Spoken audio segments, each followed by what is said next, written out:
Sir మీరు తరచుగా ఒక మాట చెప్తూ ఉంటారు, I always carry Indian penal code అని, లేకపోతే constitution, Indian constitution, okay rather Indian constitution అంటారు. ఏంటి మీకు అంత అంటే అంబేద్కర్ గారు పట్ల అభిమానమా, లేకపోతే ప్రతి పొలిటీషియన్కి should have constitution in his hands అనేది it's a very good message.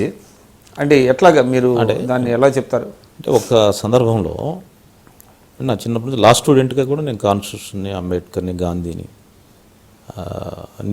మీరు నా గాంధీ గురించి నాకు తెలిసినంత, నేను చదివినంత బహుశా నా ఏజ్ గ్రూప్ పొలిటీషియన్స్ ఎవరు చదివి ఉన్నారు.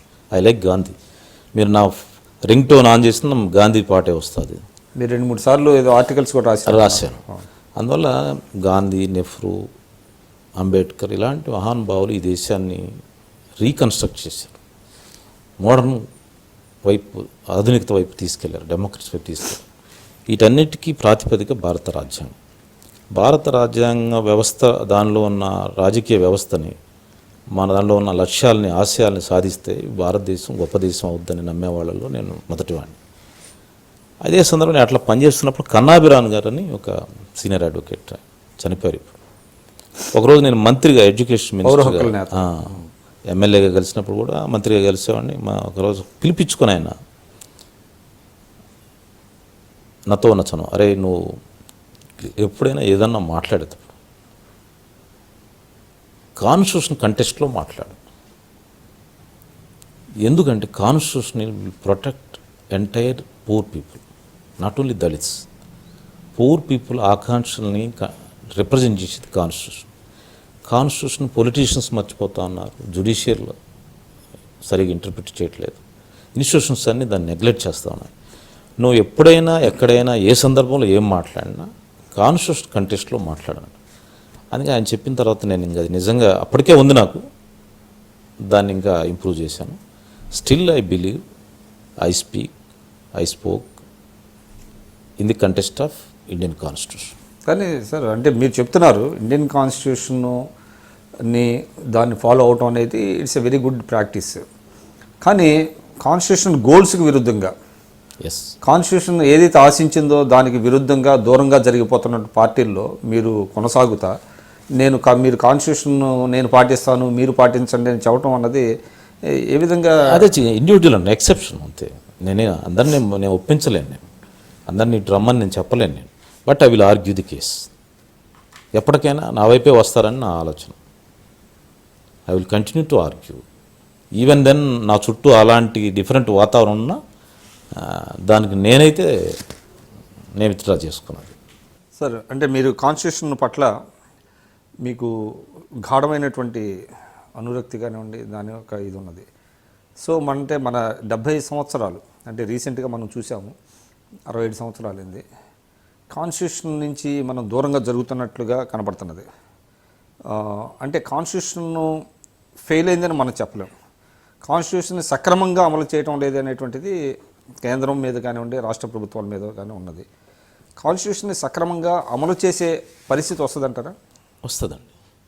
ఇప్పుడు చేంజ్ కనిపిస్తూ ఉంది కదా కొన్ని చోట్ల. ఇప్పుడు ఆప్ లాంటి పార్టీలు వస్తూ ఉన్నాయి. పోయినసారి కూడా కాంగ్రెస్ మీద వ్యతిరేకత కూడా కాన్స్టిట్యూషన్ ఆఫ్ ఫెయిల్యూర్ వల్లనే కాంగ్రెస్కి ఆల్టర్నేటివ్గా మోడీ వచ్చాడు. అంటే మోడీ కాన్స్టిట్యూషన్ ఫాలో అయ్యాడా, ఇంప్లిమెంట్ అయ్యాడా అనే దాని గురించి నేను ఆర్గ్యూ చేయట్లేదు. ఎక్కడో చోట ప్రజల్లో వ్యతిరేకత వస్తుంది, దాన్ని ఆల్టర్నేటివ్స్ థింక్ చేస్తారు. ఇప్పుడు ఆప్ గాలి అక్కడ చాలా చోట్ల కనిపిస్తూ ఉంది. చాలా చోట్ల వాయిస్ అన్న ఉంది, కనీసం ఇది ఉండాలి అని, ఇట్లా ఉండాలని అనుకో. కాబట్టి ఎప్పటికైనా solution of the people's problem lies in the constitution, available in the constitution. కానీ అంటే మీరు చెప్తున్నారు, అంటే కాంగ్రెస్ పార్టీ కాన్స్టిట్యూషన్ సరిగ్గా ఫాలో అవ్వటం వల్లనే మోడీ గారు వచ్చారంటున్నారు. హోప్ నేను, Congress is not fulfilling the constitutional dreams. So alternative maybe Modi అనుకున్నారు. కానీ మోడీ గారు వచ్చిన తర్వాత మరింత దీనిగా, అంటే కాన్స్టిట్యూషన్ ఏది చెప్పినా దాని విరుద్ధంగా ఐ అగ్రీ విత్ యూ చెప్తున్నావు. అది దీనికి కూడా వ్యతిరేకత వస్తుంది. ఇవన్నీ ఆప్షన్స్ ప్రజల్లో. డెమోక్రసీ అంత తొందరగా రీచ్ అవ్వదు. It takes time.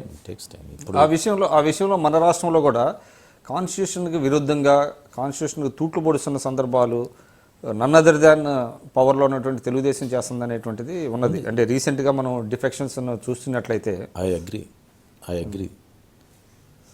కానీ నేను చెప్తున్నా కదా, ఆప్షన్ నాకున్న బెటర్ ఆప్షన్ ఈ పార్టీ.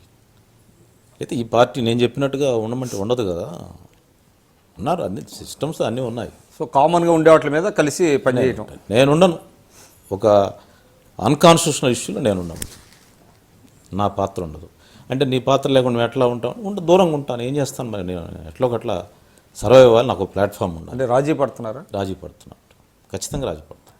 రాజీ పడే ఈ అంటే కాంటెంపరీ పాలిటిక్స్లో మీరు కంటిన్యూ అవుతున్నారు. సో అది అంటే మీరు అది మీ ఆత్మకి కొంచెం విరుద్ధంగా జరుగుతున్నట్టు అట్లేం కాదు, అంటే ఆప్షన్ లేదు కదా. ఓకే, బెటర్ ఇంకా ఏమున్నాయి, ఉన్న వాటిలో బెటర్ అంతే. అంటే రాజకీయాల్లో కొనసాగుతానే ఆ రాజకీయ వ్యవస్థను ప్రక్షాళన చేయడానికి తప్పకుండా నా ప్రయత్నం మీకున్న పరిధిలో చేద్దామనేటువంటిది అంటారా? అంతే. నా పేరు డొక్కా మాణిక్యవర ప్రసాద్. నేను 2009-14 మధ్య ఈ రాష్ట్రానికి, ఉమ్మడి రాష్ట్రానికి మంత్రిగా చేశాను. అంతకుముందు 2004-9 మధ్య ఎమ్మెల్యేగా చేశాను. తాడికొండ నియోజకవర్గాన్ని రిప్రజెంట్ చేశాను. నాకు సంబంధించిన కొన్ని భావాల్ని ఐ డ్రీమ్ ఛానల్తో పంచుకోవడం జరిగింది. మిత్రులంతా చూసి నాకు సలహాలు ఇచ్చినట్లయితే నేను పాటిస్తాను.